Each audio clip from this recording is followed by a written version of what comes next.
Hello, I'm Mantastic'c and Fantastic, and today it is my time or chance to answer the questions from the March Question Time edition. So, before I begin, I've noticed an unusual trend of a very long string of unusual questions. It looks like long paragraphs of copy-pasted stuff, and I can kind of tell they all happened at a similar time frame. I'm getting like 50, 60 more comments than usual compared to like most other videos, especially other question times. So I feel like I'm just going to skip what looks like questionable or just unusual things, because I don't want to spend an hour talking about stuff if it's just like unusual things people have copied and pasted. But if I do end up skipping your question, I apologize, and if you like ask it down again, and I can maybe like try and figure out a way to address it, because like if it's one gigantic paragraph, it's kind of unusual to me. Like, things should be broken up, I at least say. Regardless of all that, let me take a look at the ones that I think are not bot style questions. So Blue Cross Pad asks, what comes after the boats? Is the peak of power creep? No, there will never be a peak of power creep, because that's just not how gacha games works. They need to always have something new and something stronger at a periodic intervals in order to keep the game fresh and interesting. If all we had was the current dungeons right now and nothing else was ever released that was harder, people would kind of lose interest. Like, you've hit the game, you beat the game, what's the point of playing? That sort of idea. So as Ricky F has mentioned, probably the illusory artists. Illusory artists are definitely a big deal. They do help put rainbow back on the menu, which can be exciting for players who do enjoy the multicolored play. Thomas Walker says, putting aside my medical issues, and money was no issue either, if I could put together the perfect month-long trip abroad for myself and Pancake, where would I go and how long would I stay in each location? That's actually quite an interesting question, because it's not something I think about on a regular basis. Like, I've never actually had any really true like desires or aspirations for travel, even before I had my accident and whatnot. Like, it just wasn't something I thought about. So Pancake does like traveling, or at least the idea of traveling, and she's mentioned a lot of places she wants to go. So I feel like what I would want to do is just kind of go places that she wants to go to, and more so at the same time, where we go is not as important as going together. I feel like spending time together is the most meaningful thing. But places that she's expressed interest in is like California. Like, we do have like some friends who live there and whatnot, so it'd be nice, and warmer climate's always welcome. She does like the idea of going to Paris. She went once with her family a few years back, and she would like to go again, so that sounds interesting as well. Probably the idea of like going to like an all-inclusive resort somewhere would be nice, just, you know, to be like lazy and just pampered, so to speak. That would be pretty interesting overall. I'm not quite sure, like, I feel like with the advent of technology, like, the need to see like historical landmarks doesn't seem as like monumental to myself nowadays, because if there's like something interesting, say like Stonehenge, for instance, like if I wanted to find out about it, I could look it all up, I could read all about it, I can look at detailed pictures or videos even, and like, I'm not quite sure, like, and that's probably why my motivation for travel is a little lower. So I'm not quite sure where else but Thomas Walker. Basically, wherever Panky wants to go is kind of where I would like to go as well. So Data Tsunamis looks at least kind of real. They actually call me by my name. Makes it less seem like it's copy-pasted, perhaps, maybe not, but they've commented long ago in the past, so I think it's real. But they're saying, hello, Mantastic. How do I get rid of relationship anxiety? They hear it can be caused by no trusted in the other person, and sometimes that is an unhealthy relationship. It may be because they got into an argument with someone else and I feel bad about myself, so you probably think they're unlovable. They're trying their best to give the person space, but they're really terrified. They're doing things that they think is keeping her interested, but at the same time, they can be overthinking and underthinking stuff. I know their partner and that person is really cool, understanding, and lots of stuff. But at the same time, I might be overriding my space onto hers.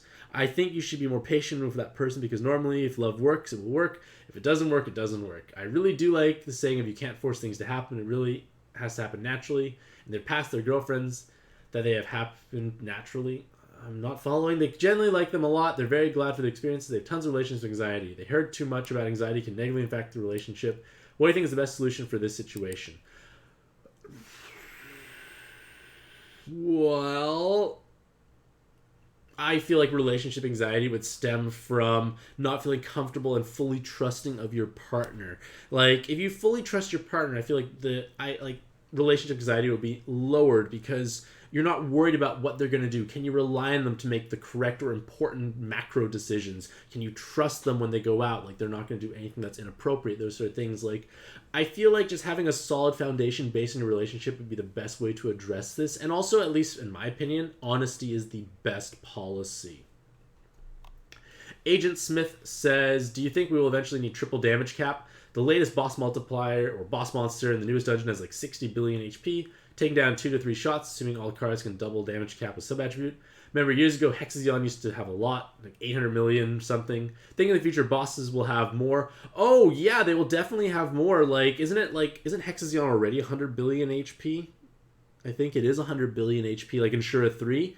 I think Dark Yurishaw is like 140, so we've already kind of reached that technically, Agent Smith. But at the same time, I don't know if there's going to be a triple damage cap, at least for the foreseeable future. Double damage cap is pretty new, and at least right now and how things work, having to figure out how much damage output you can squeeze out from a given team and how tanky spawns are forces players to actually spend possibly multiple turns on a given spawn instead of like previous metas where it was one shot or be one-shotted. At least now you're intended to take multiple turns on a given floor because there's no way you can one-shot a lot of these spawns that are like say 30, 40, 50 billion health. You're just not going to be able to one-shot those types of things. So Gung-Ho knows you have to take multiple turns. And I think that's actually a good game design in that sense, instead of just like blasting your way through everything, which was kind of what AA4 was kind of like when I really think about it, that sort of idea. So I don't think it's going to happen for a while, but maybe in the future, if Pad's still going strong, it would be a logical progression, so to speak. But at the same time, is it really necessary? I don't know. Maybe as numbers get inflated, things may change. But at the same time, when you think about it, cards are already hitting stupendously high amounts of damage with ease. Whenever you see Daytona double, like, damage capping on his sub attribute, that means his main attribute did over 20 billion damage. So like cards can definitely go extremely high up if damage capping allowed them to. Alex Garcia says, how do I keep studying something after 2 months? They told themselves they'll get a certain certificate by a certain time, but it is past that date already. They're trying to study for that certificate, so they also feel they're not ready, and when they do study, they're not studying as much as they should be, so they're forgetting lots of stuff that I went over in the past. What is the best way to keep track on the IT career? They're struggling so much, trying to study 3 to 4 hours a day. Well, I guess you have to figure out, like, is it worth the time and effort, so to speak? Like, you have a goal in mind, and is the goal being achieved and the reward meaningful to yourself? Like, I'm assuming this is to help you improve your earning potential, so to speak, because it sounds like it's advancing your career. So do you feel like the style or standard of living you do have will be met by achieving this goal? Because if this is something you truly want, you probably want to be motivated more for it. At the same time, it's temporary. Like, a lot of things are temporary. Like, it's going to be suffering for however long you need to study for, but if the reward at the end is something that's meaningful in your life, I think it can be worthwhile. And also just creating a healthy study environment. What I would suggest with that is don't have have a separate space where you study and only do studying in. Like, for instance, this is probably a bad thing for me personally, because I guess maybe I'm limited by space, but like I have one desk, and on this desk I do everything. I paint miniatures here, I stream pad, I would do pad related content creation, so kind of like work like stuff, but also play at the same time. And also this is my personal computer as well, so I use it for all my personal stuff at the same time. So it can be a confusing place for me to sit down. But let's say hypothetically I had the space to have my separate area just for, like, say, work-related stuff or study in your case. It'd be easier to focus because instead of sitting down thinking, oh, I'm going to pull up a game and start playing, no, this is where I do my work and productivity. Next is Raul Bastida saying, hello, Mr. Mantastic. First, I'd like to say thank you for the advice they gave him last month, and they truly appreciate it. I'm glad to hear you managed to hear it as well. They know their wife appreciated the excuse to go out shopping together and spend the weekend redecorating. Hey, that's wonderful to hear overall. I'm happy to hear that's a positive thing in your life. And then secondly, they have 2 quick questions. Do they have any hidden talents, interesting facts about myself that many may not know? Hidden talents. Well, hidden talents from my own point of view was up until like 2 years ago, I thought I had no artistic talent. And now I can do miniature painting. And I like to think my miniature painting is actually quite good. Like, I managed, the 2 most recent things I painted are my best work so far. And I'm pretty proud that, like, I can show them off to, like, family or friends, and like they can say, wow, like, it actually is good. They won't say wow just because, like, oh, good, you did something, there's color on it. No, it actually looks aesthetically pleasing. So I guess that's a surprise hidden talent for myself. But then I guess maybe another thing is, like, I'm maybe perhaps like surprising other people, be like, I'm quite ambidextrous. Like, my right hand is my dominant hand, but like, due to wrist pains and whatnot, I've developed skills in my left hand. So like now, like, I can use my mouse. I actually only have a left-handed only mouse. It's only for left hand. So I use my mouse left hand. I use my cutlery left-handed when eating. I can even use a knife left-handed. Scissors are awkward. I think scissors are made for right-handed people, so I just use scissors right-handed. I can use chopsticks left-handed, so when I go to dim sum, it's pretty great. Like, one hand reaches out, grabs the food with a communal chopstick. The other chopstick's already in my hand. I can start eating it. Such efficiency. I always get my food extra hot in dim sum. Good times all around. I can even paint quite a bit left-handed as well. Not the finest details. I'm not steady enough for that, but like big base coloring and modest details, sure, I can get away with it. I'm getting better at blending. Either way, ambidextrous. And then lastly is, how have I been lately? Am I feeling any better? My wrists have not been cooperating, unfortunately. I'm trying to take a break. Like, I should be playing more MD3. I've only been really given it 2, maybe 3 days worth of streams, of attempts, and I don't play else otherwise because, like, I'm trying to, like, let it rest as much as I can because when I do want to play, I like to play lots. I have a bit of that impulsiveness within me, and I gotta try and restrain myself from that. Like, I don't need to play pad constantly, I guess, to, like, still enjoy it, but it does help, of course. So, like, it's a little bit of a frustrating aspect for myself. But, yeah, my left-hand pad is getting better, but I'm still not quite 100% confident with it to play, like, super hard stuff. Maybe one day, maybe in a few months, maybe if I keep at it, perhaps. Alien Dude asks, if Panky and I were broke up for whatever reason and she found a new boyfriend, would I feel happy for her? Would I still be friends with her and if she would break up with you and not find a new boyfriend? Well, if we broke up for whatever reason and she found a new boyfriend, I guess I'd be happy for her. But at the same time, for myself, I don't really keep in touch with my exes. I just don't. It's a past event in my life, so it does no good looking back or keeping in contact, at least in my opinion, at least for myself. It does no good for myself because the best outcome is I feel sad. Most likely outcome is I feel extremely sad stalking them. It doesn't really work. Partially why I got rid of all my social media stuff, because it makes it much harder to stalk people when you can't actually stalk them. Either way, I guess I'd be happy for her, but at the same time I really wouldn't want to know even.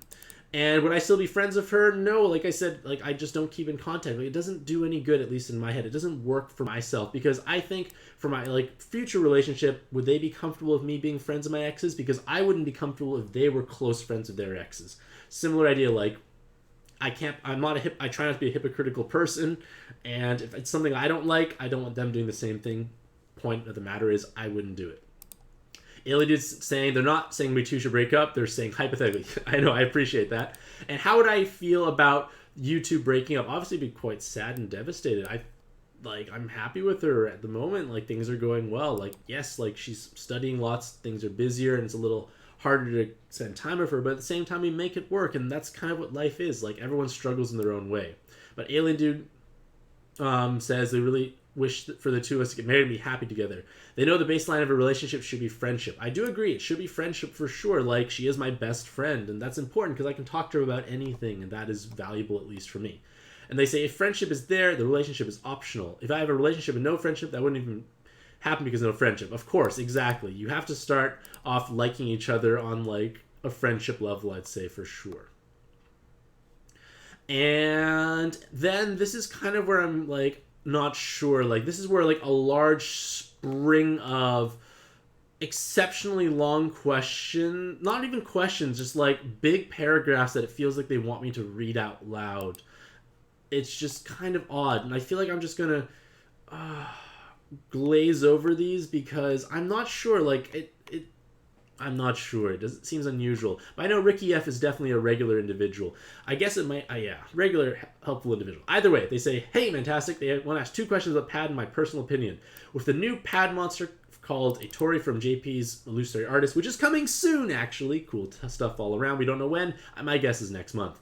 Beginning of the month. Will this be the one that ushers in the new era for Rainbow teams? Yes, it does. And also, it's not just them as a leader. It's also like A10 with their new colored evolutions that give you more value to Rainbow-based teams. Like, okay, like this is a bit of a macro perspective here, but what makes a leader good in Pad? What makes a leader good is high effective health. Like, Blackbird, Daytona are kind of like the very bare minimum right now when you think about it. It's 11.11% like times effective health. That's kind of the bare minimum. Nautilus, Royal Oak are 16 times, much more bulky. So, like, if any leader comes out that has a 16 times effective health multiplier, they're going to be meaningful for sure. And a Tori individual, like, their own personal damage or leader skill multiplier is 4 times effective health. So with dual leaders, that would be 16 times. Point is, it's an extremely durable card. And then A10 also gives some benefit as well, because what also makes a team strong is having a looping active skill buff, so everyone hits sky-high damage. One of A10's evolutions will be able to provide a looping attack buff. Not as efficient necessarily as like using an active skill every single turn, because it can be overwritten by debuffs, but point of the matter is it's something added there. And then in addition to like having high effective health and easy access to damage, you have to have easy activation. And Atori will be utilizing 7x6. Rainbow becomes significantly more consistent because of the full board, because you need all 6 elements.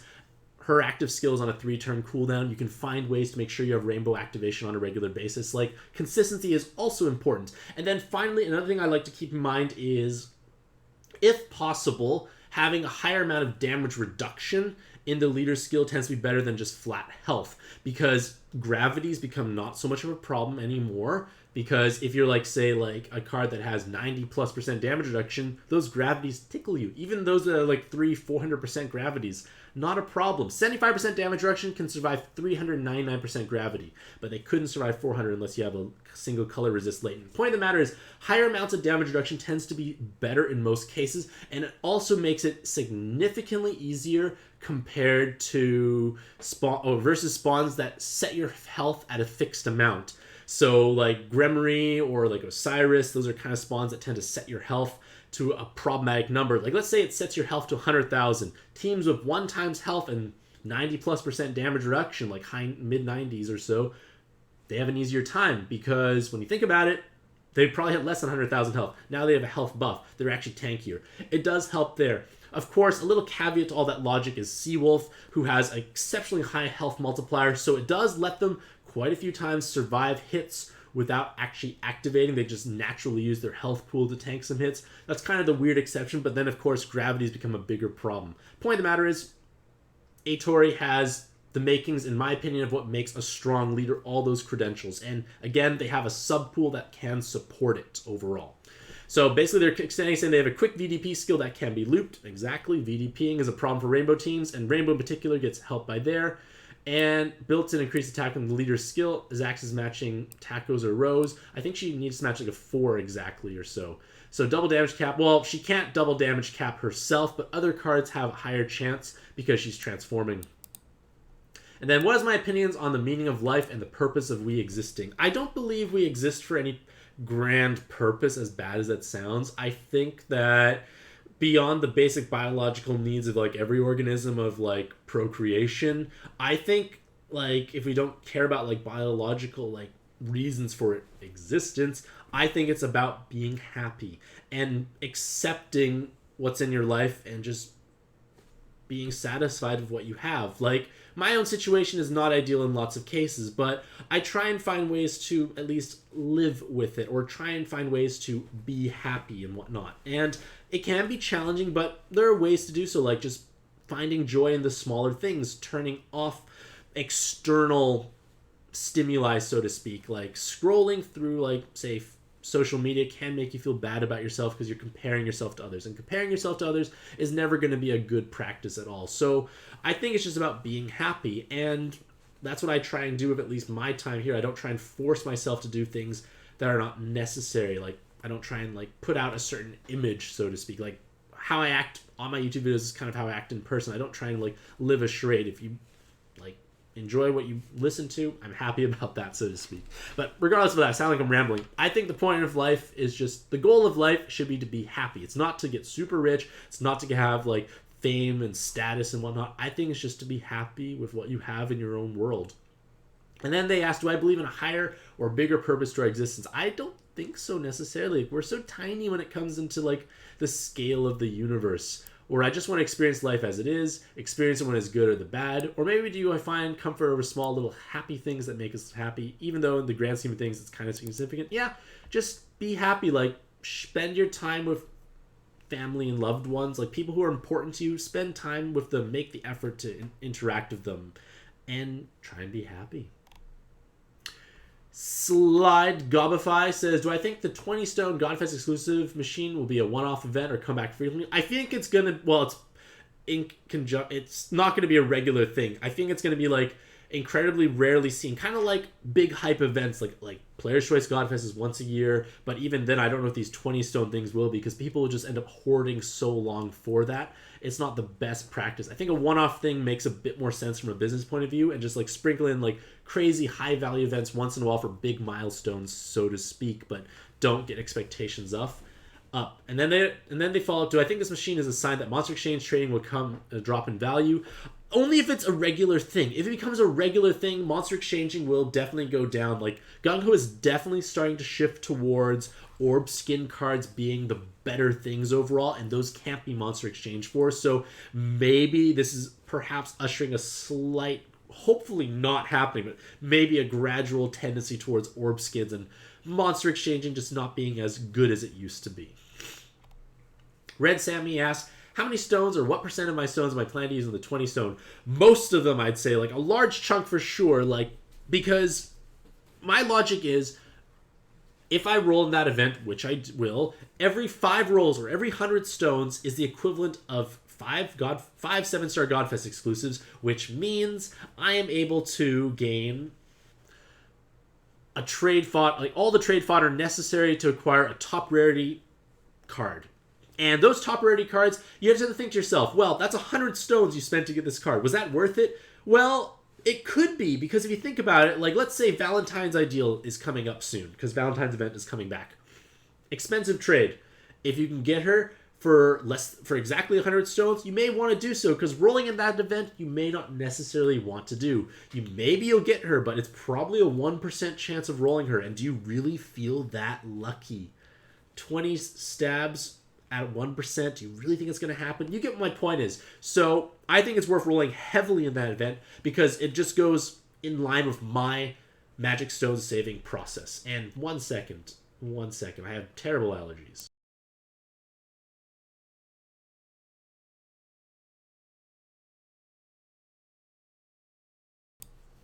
So, Scar says, greeting, Mr. Mantastic'c. They hope everything is going well for me and Pancake. They hope I have a great first few months of the year. As for the questions, what is my absolute favorite team to run in Pad, and who is in it? Well, I always like blue. Blue is my favorite color overall, but I've also enjoyed dark teams for whatever reason. Maybe because dark is kind of purple and purple is kind of close to blue, or maybe because purple is Pancake's favorite color. I don't know, so I just have a preference for those color teams. So I've always enjoyed Royal Oak. I think Royal Oak was just enjoyable because I do like row-based teams. I've always enjoyed row-based teams, actually, when I think about it.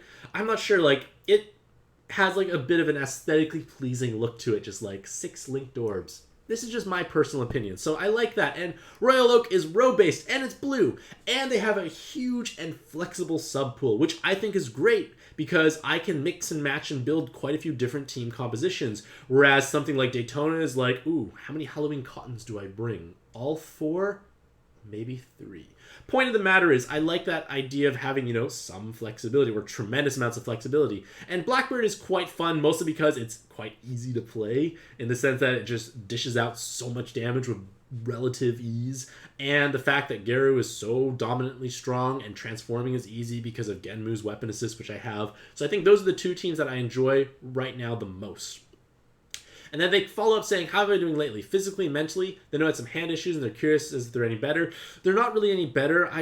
It still hurts, and I'm starting to develop a bit of, like, a phobia of doing things with my right hand. Like, almost like a phobia of playing pad. Like, okay, I guess I should backpedal a bit. I have a phobia of pain. Like, I have a lot of physical health problems, and I strongly dislike pain. I'm always in pain, but I try quite hard to avoid pain when I know it can be avoided. And at this point in time, pad is kind of a bit like that. I could technically avoid playing pad, in theory, and not have wrist pain.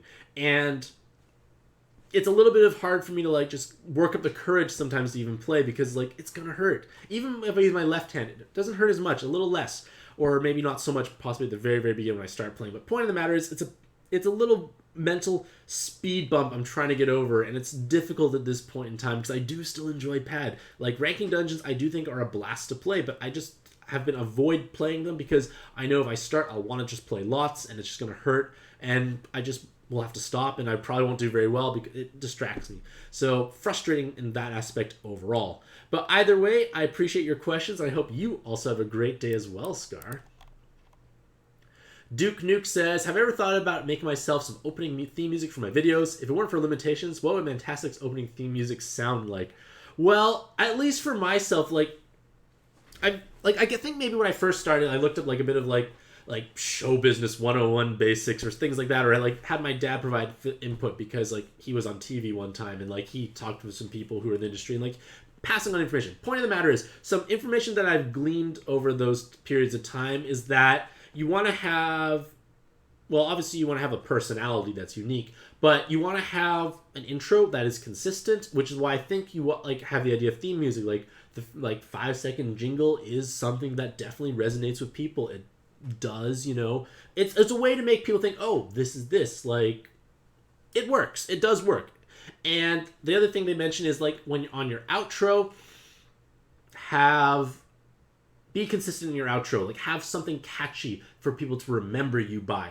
The intro is just to kind of signal like, this is XYZ person coming to talk to you now. Cool, listen.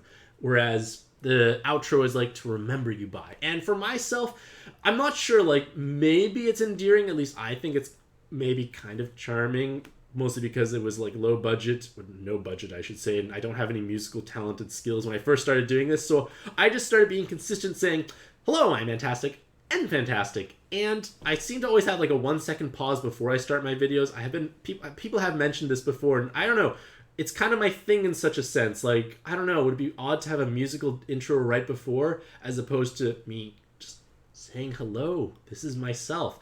I don't know, it kind of works for me. Maybe I could be mistaken. Of course, provide feedback. I always enjoy feedback. And then, yeah, outro obviously works. Like, I have my classic outro, but I'm not sure what it would sound like, Duke Nuke, because, like, I'm not sure. Like, I don't want it to sound like pad noises, of course, either, because that, I don't know what would I do. I actually don't know. Brian Castile, I have no idea who that individual is, but I'm glad you clicked. And Azer Cooley says, if I sweat in a sweater, aren't you the sweater? Yes, punny indeed. I do appreciate those. X-Random Donald says, hey Mantastic, their girlfriend has been playing the new pad game on the Switch. What do I think of the game, and do you think they'll come out with more games? I haven't been able to play it myself. And I looked at it, like, I watched the Gung Ho stream or, like, parts of it or highlights of it, and it looks interesting in the sense that, like, I do enjoy, like, 8-player PvP. I think it's a fun game mode, personally. It's nice trying to compete against other people, and, like, you're incentivized to make certain patterns. Like, I think it'd be nice in, like, short bursts, so to speak. Like, I don't think it'd be fun to play for hours on end, but maybe, like, 10, 15 minutes here and there. I think it's good. That's one thing I think pad currently lacks, is the ability to pick up and play. So, like, I say pick up and play because right now, if you want to play any dungeon and have any hope of succeeding, you have to do a lot of research. And that is not within, like, the mindset of pick up and play. So, the Switch and 8-player, if you enjoy that type of gameplay, I think it's good and has value in that sense. And it wouldn't be surprising if they don't necessarily make new games, but at least build up upon this overall. And then this is kind of where I'm back to unusual comments that like feel kind of copy pasted. They're all done in succession because I've sorted this by like chronological. They're all done within the same time period in quick succession. I've never seen these individuals post comments before at all, and I'm just kind of scroll by. Like, they don't even like address me or Pancake or like anything in some sort of way that, I don't know, like, it's just odd. Like, I feel like I don't want to like just narrate stuff out, and like I'm just gonna keep going to the comments that I feel are questions. Like, I don't know, it's just odd. It feels like it's almost not a question, they're just like statements. Alrighty, so like, that is weird, Andy Warhol. I'm not gonna just read that. Alrighty, so we got to Mountainous Val. They say, do I think Sena teams can actually beat the newest Mythic Dungeon, the Peacock Challenge one? I think it's, like, maybe with perfect spawns and good RNG, like, it's possible. Like, you pair with Seawolf, maybe it's possible for sure. But they're saying they've tried that dungeon, they've never tried it before. They tried the Dimension Guide before and lost many times. Bots are so much health. Yeah, it's a huge step up in terms of power creep overall, Mountainous. Like, you can't tackle this dungeon unless you've been able to beat everything else before, and you've got an incredibly deep box with a vast majority of strong options currently available for yourself. All right, and then I'm back to these kind of long monologues that I think are unusual. Like, quite long, and I don't understand. Like, I skimmed through these before to make sure. No. Like, I don't know. Erica So Fine says Puzzle and Dragons, so you definitely, you know, real. Erica So Fine has a cool, catchy name. Says, do I ever wish that Power Creep and Pad would ever stop growing? Every leader can easily hit damage cap now. We had to make the double cap too. Maybe in like 5 years, every leader will be hitting 10 billion. What do you think that will happen in the newest monster cards in 5 years? I feel like the easiest design space they can do is just make every number bigger. Like, start making it so newer cards that you have to get are like naturally able to hit double cap or triple damage cap, and you can make it go up higher, so on. So like that'll be the easiest, probably laziest way perhaps to like just prolong power creep, is just make the numbers bigger and make only newer cards able to have it. It could be done through like, say, a certain awakening. A new awakening lets this card hit higher damage, so you can have that awakening only found on newer cards, so you kind of need to have those cards to start tackling newer content. And at the same time, I don't think power creep is ever going to truly stop. Because if you think about it, if power creep stops, the game basically stops. There's no reason to keep kind of going forward at this point in time. So it's hard to say what the newest card's going to look like. Like, we still have space for awakenings. In theory, like, you can just have more than 9 awakenings. Maybe we'll have teams with more sub slots. Like, maybe a new leader will be like 5 subs instead of 4. Like, stuff like that. I'm not sure. Like, it'd be interesting. Like, there is definitely design space there overall. I don't know. It's like a bunch of... I'm not sure. Like, I don't know. And then like Friendly Lion, like long paragraphs, and it's about politics, and I don't want to get into that.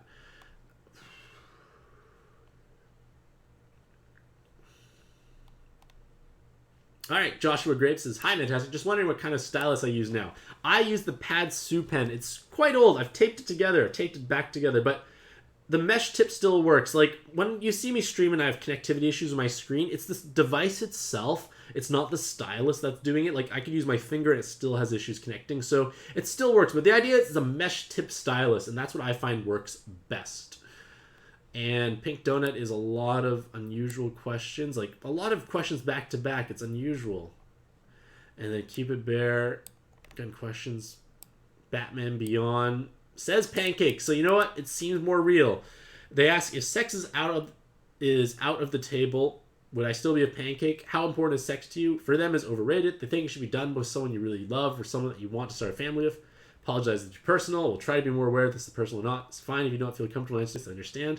Well, like, there are many aspects to a relationship. Sex is definitely one positive aspect of a relationship, but it's not the only aspect of a relationship. Like, you need to have a relationship built on much more than just sex. So it's important, but it's not the only thing that matters, in my opinion. Basketball says, have I ever tried to solve a Rubik's Cube before? How fast I solve it? Well, we're going to try and solve it in the future. I've never tried hard to solve a Rubik's Cube. I've probably picked it up and like fiddled for like a few seconds, and I've never owned a Rubik's Cube, I don't think. So I don't know, like, it's not something I'm interested in personally, so I don't feel like I'm gonna try either. Harry Potter says unusual stuff here. I don't know. It's just like Bart Simpson, I guess, is a shorter thing. What's my ideal type of day? Would I like the temperature to be warm year-round or cold year-round? What would be the activities for that day? Well, I would like... My favorite type of weather is, like, light sweater weather. Because you can walk outside and you're a comfortable temperature still. You can just have a light sweater on, maybe even shorts with it too, and you're okay. I like that kind of temperature. Not too hot, not too cold. And at nighttime, it does get cool enough that I can sleep with my thin sheet and comforter on top. I like a comforter on top. I don't like just sleeping with a sheet only. So I like that kind of temperature. In terms of activities for the day, I am not sure what I would do for that day, but I told you the kind of weather I like. Bob said, I believe in the afterlife. I don't think it is. I think we just cease to exist. I think the purpose of life is just to be happy, as I mentioned in previous comments. And do I think karma is real? I don't think it is. It's a nice concept, but it doesn't pan out from what I've seen, at least personally.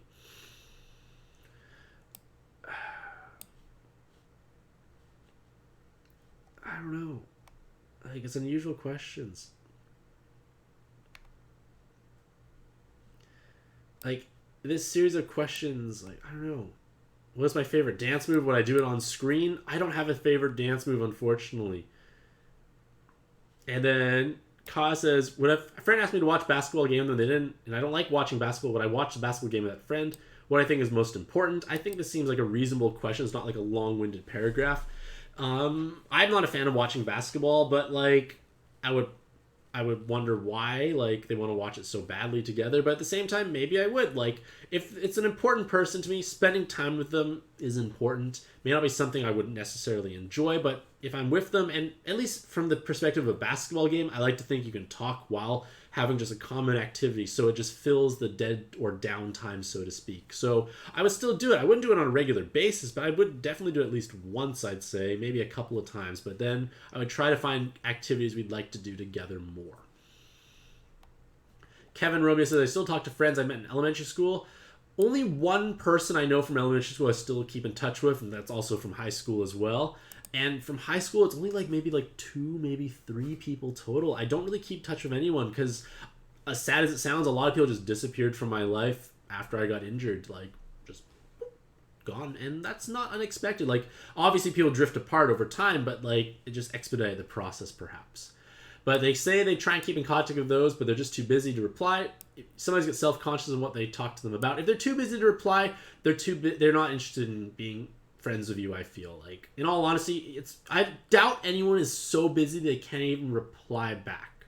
They're choosing not to reply back. The subjects they try to talk about, they just ask them how they are doing and what's new in their life. Well, if they're ignoring you, it's a sign that they're not interested in you, as bad as it sounds. And like, that is kind of toxic in that sense. It sounds like they're just leeching off of you. Like, they're leeching like your time and affection, so to speak. Professor Science says, do I have a favorite candy? What is it? How often do I eat candy? What candies have I tried? I don't have a favorite candy. I don't have a sweet tooth. I like dark chocolate. Usually 70% is what I like the most, I find. Especially the Lindor dark chocolates. The dark black foil coating. That's my favorite one. I wish I had some of those. That's what I like the most. Don't eat much candy otherwise. Kevin says, I've ever tried shaving my head bald? No, I never had. I like my hair. I've had this hairstyle for a long time, and I have no interest in taking it away. I like it overall. But if they say continuously, some people think it would be ugly if their head was shaved bald. It's not true. An ugly person would be a person with a bad attitude. Difficult to want to be friends with those people. Like, bald is not like horrible by any means. It's just a preference for myself, and I just prefer to have hair personally. That's just myself. Like, everyone has different likes and tastes overall. Azer says, hey, Mantastic'c, thanks for all the great content over the years. Might have noticed already, lots of these comments are weird bot comments. Yeah, I noticed that too, and I started skipping them.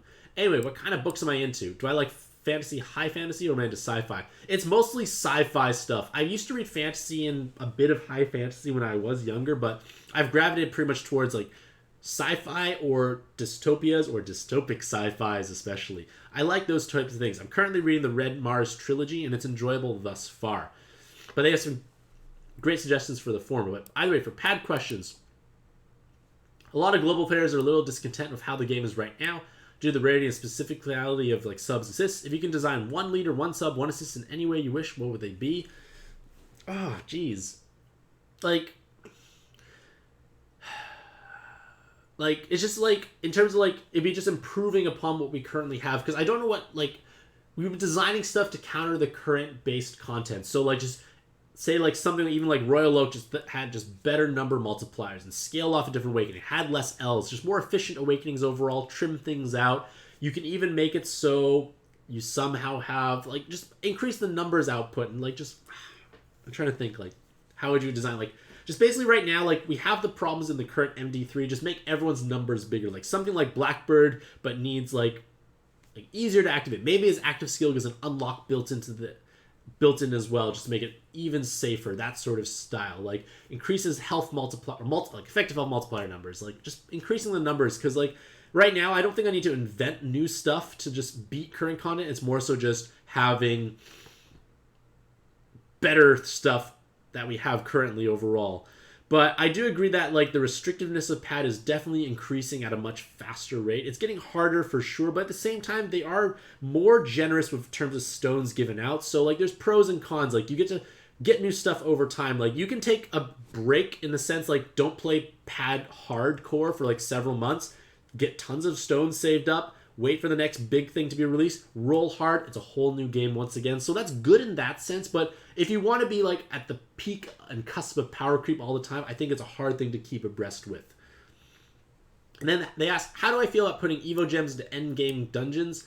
They don't think it's bad, but maybe not implemented well. I don't think it's a good idea because you want to make these cards that are valuable and strong for your team, but to beat those dungeons, you need strong cards to do so. So it's kind of like a chicken and the egg question, like what comes first? Like you got to have the tools. Like we do have tools to beat the current dungeons, but they're already quite restrictive. But if you had those evolutions, it would be much easier. Like it's a bit of a problem at the same time, and the way it's also designed is that it's not even a guaranteed drop. Yes, you can get lucky; it might drop, or like you just run the specific card on the team and then it does drop. But then for things like Blue Albrich, it took me many tries, and it wasn't a fun experience in that sense, just because it was all about luck at that point, because I couldn't make it guaranteed. So I feel like some sort of progression system of like play it enough times, you'll get what you want over time. I don't like random chance rare invades because I don't think it's nice being gatekept by luck at that point. So I don't think it's the best that all new evolutions like that are locked behind hard stuff. Like don't make it so hard, at least. Like let us have a chance. Make some of them hard, but not all of them hard. I think that's probably the better compromise, at least. They say it feels very much like Catch-22. Yes, exactly. Exactly. They need subs from the dungeon, but they can't beat it without the subs from the dungeon.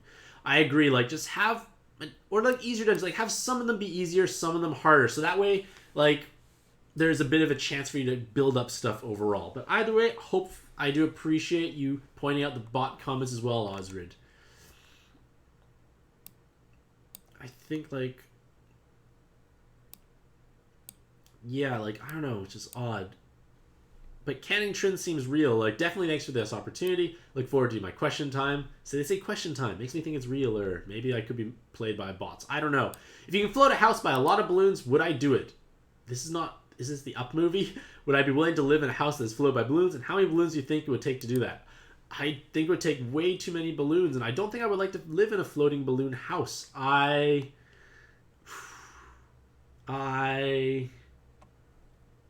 live on the second floor of a low-rise condo. I don't want to live on a high-rise, so I'm not afraid of heights, but I don't like heights either.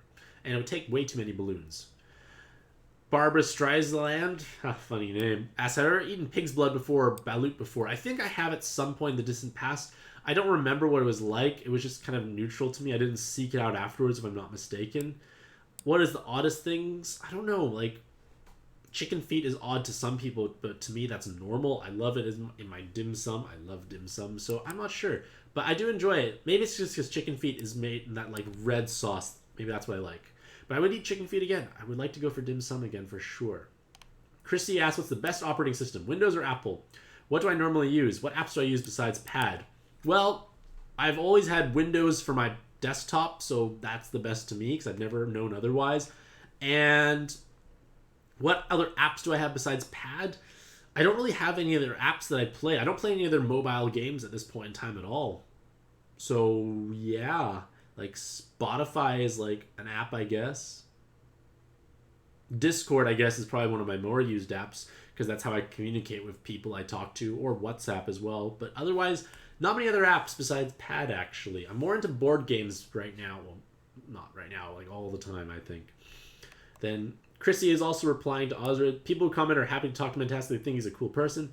They actually enjoy talking to him. They're sure he already knows there's probably people with multiple accounts who wouldn't mind. I don't know. It got a little spammy this time around, I felt. It's been addressed in one of my past videos. They also think Mantastic'c is really cool. They're sure they appreciate his perspective and insights and topics they bring up. Thanks again for my perspective and insights for everything we talked about in the past. Definitely one of the coolest people they've talked to. What you said in the past has helped them a lot. Well, I'm glad to hear that, Chrissy Ka, overall. Samsung photo account says, check this out. Maybe it is real. Maybe they are real. It's an unusual name for a YouTube. I don't know. I could be mistaken. Voices that idea on when we can pick another best friend for Pad. Whenever they do the resets, they happen probably at least twice a year, I'd say. So maybe in a couple of months, perhaps. Maybe. I'm not 100% sure. Your guess is really as good as mine. Erica So Fine says, not sure if you noticed this already, but Azer is really actually a cool person. What he says is true. Many fake accounts, but they sure a reason behind them is because I'm actually do like talking to me and think I'm super cool. I appreciate that compliment. Definitely mean no harm. They really do like talking to me. Azer Bale's claiming they're weird because they're uniquely myself. It's actually a compliment. Everyone should be themselves to go for what they want. I think no one is like Azer Bale's too, or that we are all different. We all have our own personalities, look different, and we shouldn't be ashamed of ourselves. I have tons of white hair at 34, and no one else has that much white hair. They didn't achieve their college career at 34. Most people already did it way younger. Everyone should be different. What do I think about people going their own way or just following other people even though they disagree with it? I feel like people should do what they want to do. Like, you got to live your own life for yourself. It's kind of like when I play board games. I'm playing for me. Sometimes I'm doing something that may be helping other people, but it's helping myself. And I think that's kind of true in life. You have to play or live for yourself overall. And they say, definitely thanks for answering all the questions. I'm super cool. They really like their perspective and insights of everything we talked about, including this month's. It's unusual that someone just said the exact same thing overall here again. I don't know. A lot of similar words, but I don't know. Void says they have Daytona plus 1 con plus most of those good subs and also Blackbird with 2 Gares and Alatu. If I only exchange for 1 year for next Halloween, who would I recommend, Chakul or Cotton? Well, I feel like that's not the... Oh, wait, there's more. They want to focus on one that's clear, hardest content. Well, Chakul is much more universally helpful. You can use Chakul on both Daytona and Blackbird teams. But Cotton and Chakul need different trade fodder. 7-star Godfest exclusives for Chakul, 6-star for Cotton. So I don't think it's one or the other. It would most likely be... Well, you can get both because they're different trade fodder. So that's one nice thing to keep in mind. But Chakul is much more universal value overall just because they can be used on a wider variety of teams. Again, kind of unusual paragraphs. I'm not sure, like... Yeah, like exceptionally long paragraphs. I'm just going to... Yeah. Pad. Is this Pad? No, that's Monsters, Inc. They say Pancake and me, so I feel like this is a person for sure, hopefully. Do I think it's true that people who stutter have a lower chances of getting a job? People who stutter can still be able to get a job. Even Joe Biden used to stutter. There are also people who are stuck with their stutter also. I think it's very similar to someone who having an accent and their ability to get friends. I think stuttering is different than an accent. An accent more so shows that you speak another language, so that's a different thing. You can't make fun of someone's accent if they speak multiple languages because, like, maybe you don't even know more than one language. So I don't think it's a fair comparison, but I definitely feel like stuttering would definitely lower your chances. As bad as it sounds, because we live in such a hyper-competitive world, and first impressions and being likable is such a big deal. And I'm not familiar with it. I'm not trying to, like, demonize or discriminate against people who do stutter, but it's not an asset is probably the safest thing for me to say. So it definitely would not help getting a job. They would prefer to work with the first one. Who would I rather work with? Do I think it's actually possible for a person to have no skill in both skill and personality? I think it's a balance. You need to have both nowadays. Like, you can be the smartest person, but, like, they want someone with personality nowadays. Like, I think, like, the rigorousness of, like, interviews can be possibly much higher, especially, like, at, like, more, like, competitive jobs. Like, let's say the tech industry in San Francisco, because I know people who do that. Like, the interviews are hard. Like, it's whole day affairs, like, many hours on end. They're trying to find out if you're a good fit for the company in terms of, like, your technical skills, which I think most people have nowadays, and then personality-wise. So I think you need to have both nowadays to truly succeed nowadays. It's not just about, like, you scored super high on a standardized test, you're hired. Now it's like, you did great on standardized testing, but we like to see if you're a human that's worth working with. Humans are meant to be social creatures. Otherwise, it's okay that people have their own life too. Does my disability affect what I want in life? I am able to obtain marriage even though... Wait.